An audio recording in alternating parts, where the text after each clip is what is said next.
बिस्मिल्लाहिर्रहमानिर्रहीम। स्टूडेंट्स, आज के इस लेक्चर में हम डिस्कस करेंगे सी इन वर्सेस गेट एस को, सी आउट एंड पुट एस की स्टेटमेंट्स और कुछ प्रोग्राम्स देखेंगे जिसमें हम करेक्टर टाइप एरे का इस्तेमाल कर रहे होंगे। हमने लास्ट टाइम जो बात की थी उसमें हमने कहा था कि सी इन नेम, और हमने ये डिस्कस किया था कि जो सी इन की स्टेटमेंट है वो की प्रेस के ऊपर आपके पास इस कैरेक्टर एरे में डाटा स्टोर करती है। लेट्स से हमने अगर ए एंटर किया तो ए 0 इंडेक्स पे, एल एंटर किया तो 1 इंडेक्स पे, आई एंटर किया तो 2 इंडेक्स पे। यानी हमें इनपुट या आउटपुट के लिए सी आउट कैरेक्टर एरे के ऊपर हमें लूप की ज़रूरत नहीं पेश आएगी, या हम लूप अप्लाई नहीं करेंगे। इसी तरीके से अगर मैं यहाँ पे एक कैरेक्टर एरे डिक्लेयर करता हूँ 10 साइज़ की, तो मेरे पास 10 मेमोरी सेल्स बन जाएंगे जहाँ पे मैं अपने कैरेक्टर्स को स्टोर कर सकता हूँ। लेट्स से मैं डाटा एंटर करता हूँ इस कैरेक्टर एरे में, और डाटा एंटर करते वक्त मैंने BSCS2A एंटर किया। अब स्टूडेंट्स, जिस तरह मैंने अभी डिस्कस किया थोड़ी देर पहले कि कैरेक्टर एरे किस चीज़ पे काम कर रही है, की प्रेस पे। यानी पहले मैंने की कौन सी प्रेस की होगी, बी आपका मूव हो जाएगा 0 इंडेक्स पे। उसके बाद जो की प्रेस हुई होगी वो होगी एस मूव हो जाएगा 1 इंडेक्स पे, फिर सी, फिर एस, देन स्पेस। अब यहाँ पे एक प्रॉब्लम आएगा सी इन स्टेटमेंट के अंदर। सी इन की स्टेटमेंट स्पेसेस को हैंडल नहीं करती। यानी जो ही आपके पास स्पेस आई उसकी जगह नल कैरेक्टर प्लेस करके बाकी आगे का डाटा स्टोर नहीं होगा एरे में। तो अगर मुझे स्पेसेस के साथ डाटा को स्टोर करना है तो सी इन की बजाय मुझे गेट एस या गेट एस अंडरस्कोर एस का इस्तेमाल करना पड़ेगा। बाज़ एडिटर्स में आपको गेट एस की स्टेटमेंट नज़र आ रही होगी और बाद में आपको गेट एस अंडरस्कोर एस की स्टेटमेंट नज़र आ रही है। एक्चुअली ये दोनों बिल्ट इन फंक्शंस हैं। जब हम फंक्शंस के टॉपिक को डिस्कस करेंगे तो हम अपना गेट एस या गेट एस अंडरस्कोर के फंक्शंस भी क्रिएट करेंगे। इसी तरीके से स्टूडेंट्स, बाज़ जगह पे आपको गेट एस या गेट एस अंडरस्कोर एस नज़र आ रहा होगा। दोनों का इस्तेमाल सेम है। जिस तरीके से अभी मैं यहाँ पे स्टेटमेंट लिखूँगा कि गेट एस अंडरस्कोर एस, पर दोनों का पर्पस क्या है कि आप कैरेक्टर एरे में स्पेसेस के साथ डाटा को स्टोर कर सकें, जो कि सी इन स्टेटमेंट आपको फैसिलिटेट नहीं करती। इसी तरीके से अगर मैं यहाँ पे देखूँ इस एरे को, तो मेरे पास क्या आ गया, BSCS आपके पास, और ये आपके पास 4th इंडेक्स पे क्या पड़ा हुआ है, नल कैरेक्टर /0, जिसकी आस्क की वैल्यू क्या है, 0, ये आपको नज़र आ रही होगी। तो अगर मुझे स्पेसेस के साथ डाटा स्टोर करना है तो मुझे क्या लेना पड़ेगा, यहाँ पे गेट एस अंडरस्कोर एस, जिसका सिंटैक्स कुछ यूँ है। आप इस तरीके से इसको मेंशन करेंगे और आपके पास सारा का सारा डाटा आपकी एरे में प्लेस हो जाएगा। यानी सी इन और गेट एस में मेजर डिफरेंस क्या है कि सी इन स्पेसेस को हैंडल नहीं कर रहा और गेट एस अंडरस्कोर एस या गेट एस स्पेसेस के साथ डाटा को आपकी कैरेक्टर एरे में स्टोर करने में फैसिलिटेट करता है। अगर मैं सी आउट की स्टेटमेंट की बात करूं, यानी अगर मैं इसी डाटा को प्रिंट करना चाहूं तो मैं सिंपल सी आउट लिखूंगा। और मैंने क्या बात की थी कि सी आउट की स्टेटमेंट फर्स्ट नल कैरेक्टर तक सारा का सारा डाटा डिस्प्ले करती है। इसी तरह अगर मैं यहाँ पे देखूं, लूप के ज़रिए से भी मैं स्टेटमेंट को डिस्प्ले कर सकता हूँ सी आउट को, जो कि कुछ यूँ मैंने लिखा हुआ है। नॉर्मली अगर सी आउट यूज़ हो रहा है तो मुझे इस लूप अप्लाई करने की ज़रूरत नहीं है। इसी तरीके से पुट एस की स्टेटमेंट हमारे पास एक और एडिशनल है, जिसका पर्पस क्या है, कैरेक्टर एरे का डाटा डिस्प्ले करना, जो कुछ इस तरीके से मेंशन होगी। और ये भी एक फंक्शन है जो कि बिल्ट इन है, जो हम फ्यूचर में देखेंगे। अब स्टूडेंट्स, मेरे पास एक प्रोग्राम है जिसमें मैंने क्या करना है कि कैरेक्टर एरे लेनी है जिसका साइज 10 है और उसका डाटा डिस्प्ले करना है। सिंपल सा प्रोग्राम है, इनपुट और आउटपुट। अभी तक हमने बात भी इनपुट आउटपुट की है। तो लेट्स से मैं एक कैरेक्टर एरे डिक्लेयर करता हूँ जिसके अगेंस्ट मुझे एक मेमोरी यहाँ पे 10 साइज़ की मिलेगी, और मैंने जब एंटर नेम किया तो मेरे पास यहाँ पे नेम मेंशन होगा। लेट्स से मैं एंटर करता हूँ सीन एरे, और एंटर करते हुए अब देखें यहाँ पे स्टॉप करेगा, मुझे कुछ कीज़ एंटर करनी होगी। लेट्स से पहले मैंने की एस एंटर की, एस कहाँ मूव होगा, 0 इंडेक्स पे। फिर मैंने टी एंटर किया, कहाँ मूव होगा, 1 इंडेक्स पे। फिर मैंने ए एंटर किया, कहाँ मूव होगा, 2 इंडेक्स पे। फिर मैंने वाई एंटर किया, कहाँ मूव होगा, 3 इंडेक्स पे। फिर अगर मैंने फिर एस एंटर किया, फिर कहाँ मूव होगा, 4th इंडेक्स पे। फिर ए एंटर किया, कहाँ जाएगा, 5th इंडेक्स पे। फिर एफ 6th इंडेक्स पे, और ई कहाँ मूव होगा, 7th इंडेक्स पे। और फिर अगर मैं एंटर प्रेस करूंगा तो आपके पास 8th इंडेक्स पे कौन सी वैल्यू अपीयर होगी, नल कैरेक्टर अपीयर होगा। और अगर मैं डाटा डिस्प्ले करूंगा, सी आउट एरे लिखूंगा, तो आपके पास पहला चेक किया, सी आउट की स्टेटमेंट क्या करती है, नल कैरेक्टर तक। क्या एस नल है, नहीं, डिस्प्ले कर दो। टी नल है, नहीं, डिस्प्ले कर दो। ए नल है, नहीं, डिस्प्ले कर दो। वाई नल है, नहीं। एस नल है, नहीं। ए नल है, नहीं। यानी अगर कैरेक्टर नल नहीं होगा तो उसको डिस्प्ले करता जाएगा। एफ डिस्प्ले कर दो, ई को डिस्प्ले कर दो। 8 इंडेक्स पे क्या पढ़ो, नल वैल्यू, यहाँ पे आगे स्टॉप हो जाएगा।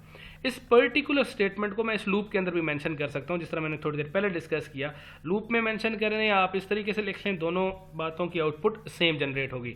आई 0 है, कब तक मूव कर रहे हैं, यहाँ पे आप देखें स्टेटमेंट को, where array of I is not equal to null, यानी जब तक नल कैरेक्टर आपको नहीं मिल जाता आप उस वक्त तक डाटा को डिस्प्ले करते रहें और अगले इंडेक्स के ऊपर मूव करते रहें। अब ये लूप हमारे पास थोड़ा सा इंपॉर्टेंट है आने वाले प्रोग्राम्स के लिए।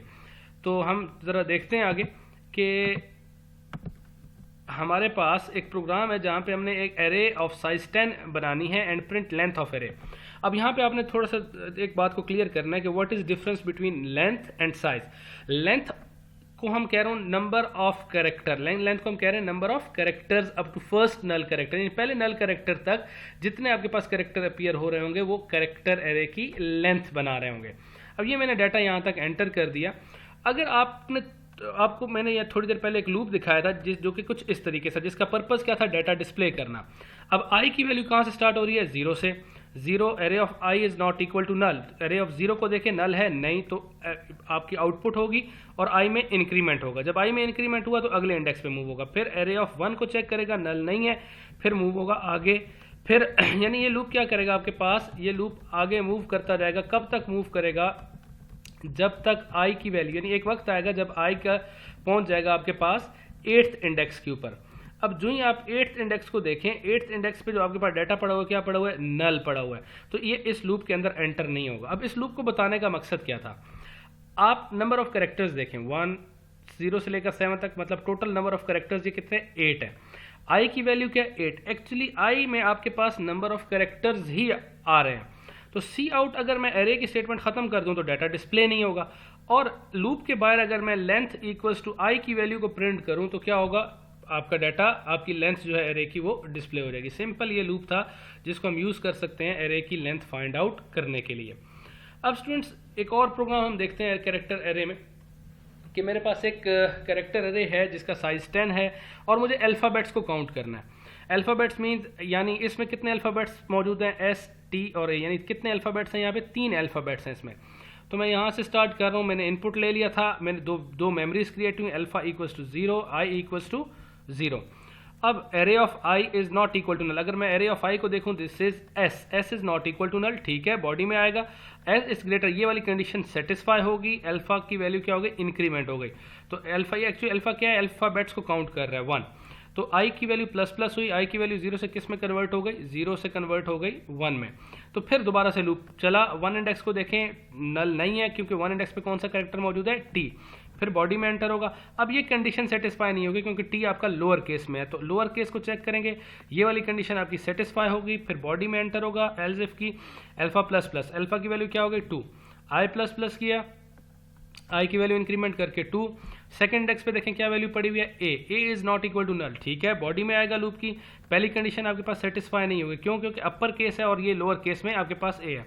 हाँ, लोअर केस में अगर मैं बात करूँ ये कंडीशन सेटिस्फाई होगी, अल्फा की वैल्यू क्या हो गई, इंक्रीमेंट 3।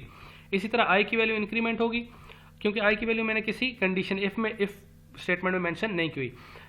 3 इंडेक्स पे देखें क्या पड़ा हुआ है, 1 is not equal to null, ठीक है, ये कंडीशन भी सेटिस्फाई नहीं होगी, ये कंडीशन भी सेटिस्फाई नहीं होगी। आई की वैल्यू इंक्रीमेंट 4 इंडेक्स पे अगर आप वैल्यू चेक करें तो क्या पड़ी हुई है, 2 is not equal to null, ठीक हो गया। बॉडी में एंटर करें, जो ही बॉडी में आप एंटर हुए, पहला अपर केस भी नहीं है, लोअर केस भी नहीं है, इन दोनों कंडीशन सेटिस्फाई नहीं होगी।